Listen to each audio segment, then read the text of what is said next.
Good evening students, कैसे हैं आप लोग? आशा अच्छे होंगे।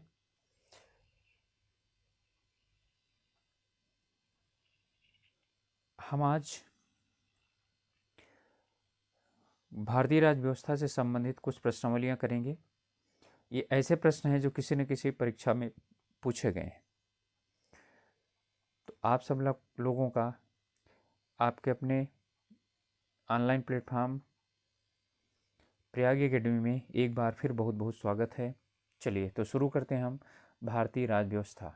ठीक है, भारतीय राज्य व्यवस्था में आज हम पढ़ेंगे भारतीय संविधान की प्रस्तावना से संबंधित कुछ प्रश्न। तो संविधान में हमारे राष्ट्र को किस नाम से उल्लिखित किया गया है? ठीक है, तो इसमें भारत तथा इंडिया, केवल भारत, हिंदुस्तान तथा इंडिया, भारत, हिंदुस्तान व इंडिया। ठीक है, तो बताइए, इंडिया मीन्स भारत लिखा है ना अनुच्छेद 1 में, तो इसका उत्तर होगा क्या? भारत तथा इंडिया। ठीक है, आरएएस में पूछा गया प्रश्न है। फिर भारतीय संविधान की प्रस्तावना के सिलसिले में निम्नलिखित में से कौन सा क्रम सही है? यानी कौन सा क्रम सही है? तो हम भारत के लोग भारत को एक संपूर्ण प्रभुत्व संपन्न यानी सार्वभौमिक, ठीक है, तो गणतंत्र, जनवादी, धर्मनिरपेक्ष, समाजवादी, सार्वभौम, ठीक है, ये बिल्कुल गलत है। सार्वभौम, सत्ता संपन्न, ठीक है, और समाजवादी, जनवादी, धर्मनिरपेक्ष, गणतंत्र, ये भी क्या चीज़ है? ये भी गलत है। सार्वभौम, सत्ता संपन्न, जनवादी, धर्मनिरपेक्ष, समाजवादी, गणतंत्र। अब सार्वभौम, सत्ता संपन्न, समाजवादी, धर्मनिरपेक्ष, जनवादी और गणतंत्र, तो कौन सा सही है? ये सही है आपका। ठीक है, सार्वभौम, सत्ता संपन्न यानी हम भारत को भारत के लिए एक संपूर्ण प्रभुत्व संपन्न, समाजवादी, पंथनिरपेक्ष और लोकतांत्रिक गणराज्य, तो यही हो गया आपका उत्तर, यानी दूसरे का उत्तर हो गया डी। ठीक है, फिर इसके बाद तीसरा है प्रश्न, भारत के संविधान का लक्ष्य है सभी नागरिकों को सुनिश्चित करना क्या? सामाजिक और आर्थिक न्याय। ठीक है, कितने प्रकार के न्याय की बात करता है? 3 प्रकार के न्याय की बात करता है। विचार तथा अभिव्यक्ति की स्वतंत्रता, अवसर की समानता, व्यक्ति की प्रतिष्ठा। ठीक है, तो इनमें जो है यानी कि सभी की बात करता है ये। ठीक है, व्यक्ति की प्रतिष्ठा की ही बात करता है, तो इसमें सभी हैं सही। चौथा है भारत गणतंत्र है, इसका अर्थ क्या है? कि सभी मामलों में अंतिम अधिकार जनता के पास है, गणतंत्र की बात कर रहा है। ठीक है, भारत में संसदीय शासन व्यवस्था नहीं है, भारत में वंशाणु का शासन नहीं है, इनमें से कोई नहीं। तो गणतंत्र होने का मतलब क्या होता है? कि जहाँ का राष्ट्राध्यक्ष निर्वाचित होता है अर्थात वंशानुगत नहीं होता है, वो क्या होता है? गणतंत्र कहलाता है। ठीक है, चलिए अब क्वेश्चन नंबर है आपका 5वां।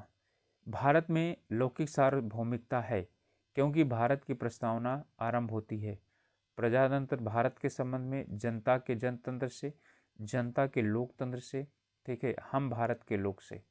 तो आप लोग जानते हैं, जिनको आता है तो हम भारत के लोग से शुरुआत होता है। एसएससी का क्वेश्चन है। भारतीय संविधान की उद्देशिका में संशोधन किया गया था कितनी बार? 16वें संविधान संशोधन में, 24वें में, 42वें में, 44वें में। उत्तराखंड पीसीएस 2003 का क्वेश्चन है। ठीक है, अभी तक भारतीय संविधान की उद्देशिका में सिर्फ एक बार हो चुका है क्या? संशोधन, और वो भी हुआ है 42वें संविधान संशोधन के द्वारा। ठीक है,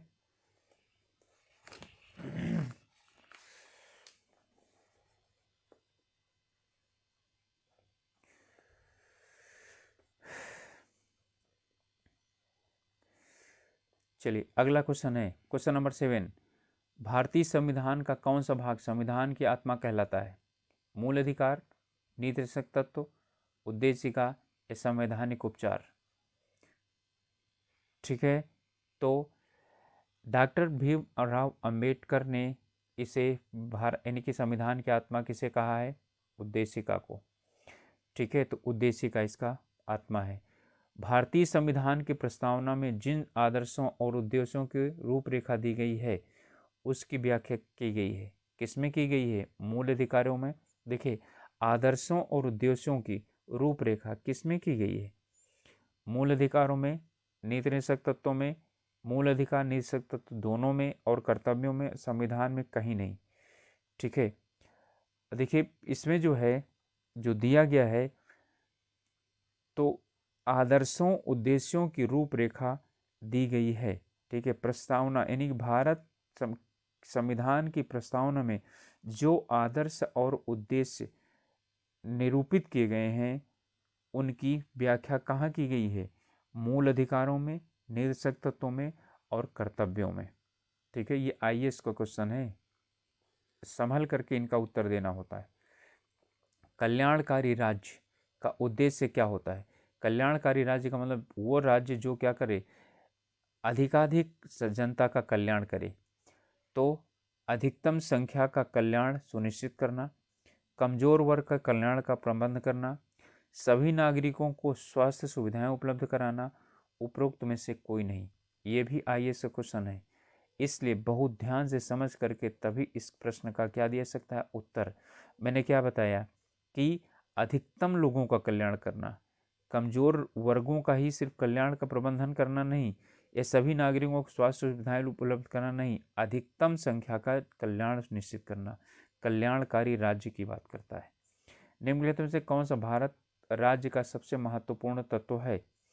ठीक है, तो इसमें है भारत संविधान अध्यात्मात्मक है, भारत एक नाम मात्र का राजतंत्र है, बिल्कुल नहीं, ये गलत है। भारत एक कुलीन तंत्र है, ये भी गलत है। भारत एक संसदात्मक प्रजातंत्र है, तो क्या है? अध्यात्मात्मक नहीं, अध्यात्मात्मक अमेरिका है, भारत प्रजा यानी संसदात्मक प्रजातंत्र है। ठीक है, तो इसके बाद भारतीय संसदीय प्रणाली ब्रिटिश संसदीय प्रणाली से किस प्रकार से भिन्न है? वास्तविक और नाम मात्र दोनों प्रकार की कार्यपालिका है, सामूहिक उत्तरदायित्व प्रणाली है, द्विसदनीय विधायिका है, न्यायिक पुनरावलोकन की प्रणाली है। देखिए वहाँ भी वास्तविक और नाम मात्र प्रधान कार्यपालिका दोनों है, सामूहिक उत्तरदायित्व प्रणाली भी वहाँ है, भारत में भी द्विसदनात्मक है, लेकिन यहाँ न्यायिक पुनर्विलोकन है, वहाँ न्यायिक पुनर्विलोकन की शक्ति नहीं है किसी के पास भी। चलिए स्टूडेंट्स, इसमें भारत के यानी कि हम प्रथम भाग की बात करते हैं, उसमें कुछ चीज़ें दी गई हैं जैसे कि राज्यों का निर्माण और राज्य से संबंध। अनुच्छेद 1, भारत के संघ राज्यों का प्रशासन होता है किसके द्वारा? राष्ट्रपति के द्वारा, उपराज्यपाल के द्वारा, प्रधानमंत्री के द्वारा या प्रशासक के द्वारा। ठीक है, ये पीसीएस का क्वेश्चन है, कह रहा है कि संघ राज्यों का प्रशासन किसके द्वारा किया जाता है? तो किसके द्वारा किया जाता है? राष्ट्रपति के द्वारा किया जाता है। ये तो इसके प्रतिनिधि होते हैं ना, उपराज्य और प्रशासक। कहीं पर राज्यपालों को उपराज्य कहा जाता है, कहीं प्रशासक कहा जाता है। तो यह जो है कथन है, भारत संघ नहीं है और किसी भी राज्य का क्षेत्र सीमा नाम उसकी सहमति के बिना भी परिवर्तित करने की शक्ति संघीय संसद के को प्राप्त है। देखिए पहला वाला बिल्कुल गलत है। ठीक है, भारत एक संघ है, लेकिन दूसरा वाला सही है। ठीक है, तो यहाँ पर सिर्फ क्या चीज़ है, ए गलत है और आर सही है। ठीक है, इसका उत्तर ये होगा। फिर इसके बाद तीसरा प्रश्न है, वो ये कहता है कि भारतीय संघ के अंतर्गत किसी राज्य को मिलाने का अधिकार किसको है? ना तो राष्ट्रपति को है, ना प्रधानमंत्री को है, ना सर्वोच्च न्यायालय को है, सिर्फ किसको है? संसद को है। ठीक है, राज्य पुनर्गठन आयोग 1 नवंबर 1956 को कितने राज्य तथा कितने संघ राज्य बनाए गए थे? ठीक है, देखिए ये तो पक्का पता है आपको कि 14 राज्य बनाए गए थे। तो 14 राज्य 6 संघ या 14 राज्य और 8 संघ, 17 राज्य 6 संघ, 17 राज्य 8 संघ। ठीक है, तो 14 राज्य और 6 संघ शासित प्रदेशों का निर्माण हुआ था। ठीक है, वर्तमान में भारत में कितने राज्य और संघीय प्रदेश हैं? देखिए ये जब भी बना होगा ठीक है उसका है, लेकिन वर्तमान में 28 राज्य हैं, तो ये वाला सही होगा। 28 राज्य और कितने? ठीक है, संघ शासित प्रदेश हैं, 8 संघ शासित प्रदेश हैं। देखिए 2002 का क्वेश्चन है पीसीएस का। फिर इसके बाद आता है, कह रहा है ये आईएएस का क्वेश्चन, निम्नलिखित कथनों पर यानी कि विचार कीजिए और कौन सा गलत है वो बताइए। गोवा को 1987 ईस्वी में क्या किया गया? पूर्ण राज्य का दर्जा प्रदान किया गया। दीव खंभात की खाड़ी में एक टापू है। दमन एवं दीव भारत के संविधान के 56वें संविधान संशोधन द्वारा गोवा से अलग किए गए हैं। दादरा और नगर हवेली 1954 ईस्वी तक फ्रांसीसी औपनिवेशिक शासक के अंतर्गत में थे। ठीक है, तो इनमें से कौन सा सही है? तो बताइए कौन सा सही है और कौन सा गलत है। तो ये बिल्कुल सही है, गोवा को 1987 में पूर्ण राज्य का जो है वो दर्जा मिला। दीव जो है ना खंभाती खाड़ी का एक टापू है, ये भी सही है। दमन एवं दीव को भारत को संविधान के संशोधन 56 द्वारा, ठीक है, गोवा से अलग किया गया, क्योंकि इसी के द्वारा तो क्या चीज है, गोवा को यानी पूर्ण राज्य का दर्जा दिया गया था। ये गलत है। दादरा और नगर हवेली 1954 ईस्वी तक फ्रांसीसी औपनिवेशिक के शासन के अंतर्गत थे। ठीक है, ये गलत है।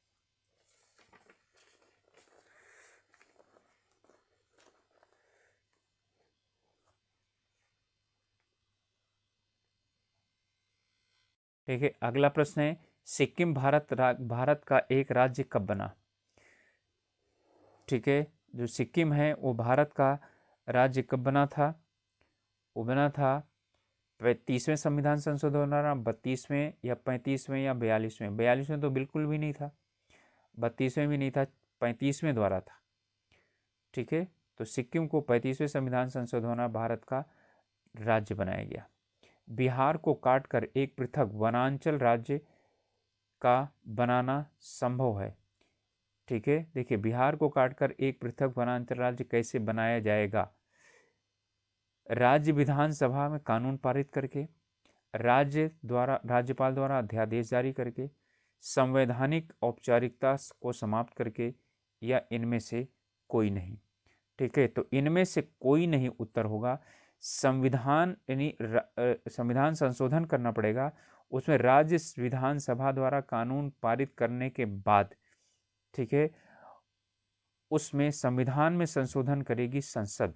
जब संसद पारित करेगी और राष्ट्रपति उसमें हस्ताक्षर करेंगे, तभी क्या हो जाएगा, दूसरा राज्य बन सकता है। ये क्वेश्चन जो पूछ रहा है वो ये पूछ रहा है कि किसी राज्य से एक पृथक राज्य कैसे बन सकता है।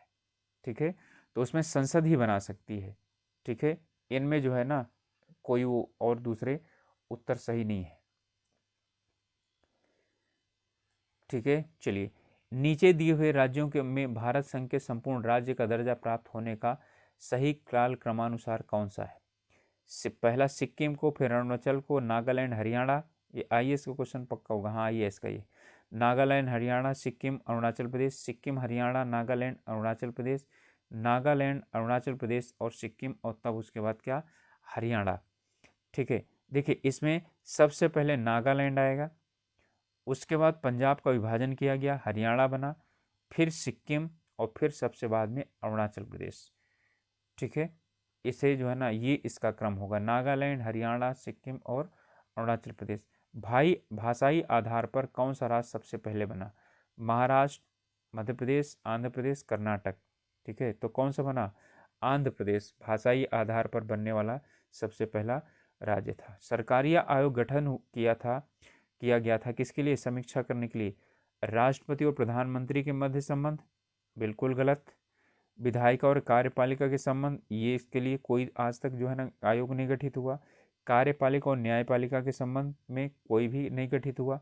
संघ और राज्यों के मध्य संबंधों के लिए, तो संघ और राज्यों के मध्य संबंध के लिए स्थापित किया, यानी कि एक आयोग गठित किया गया था जिसका नाम सरकारिया आयोग था। ठीक है, तो सरकारी आयोग किससे संबंधित है, ये बहुत पूछा जाता है क्वेश्चन। तो संघ राज्य के मध्य जो शक्तियां हैं उनके विभाग, यानी कि उनके लिए समीक्षा के लिए। ठीक है, तो स्टूडेंट्स ये कुछ प्रमुख प्रश्न थे जो संबंधित है, आपके परीक्षाओं में बार बार पूछे जाते हैं, और फिर हम यानी दूसरे प्रश्नावलियाँ यानी कि करेंगे।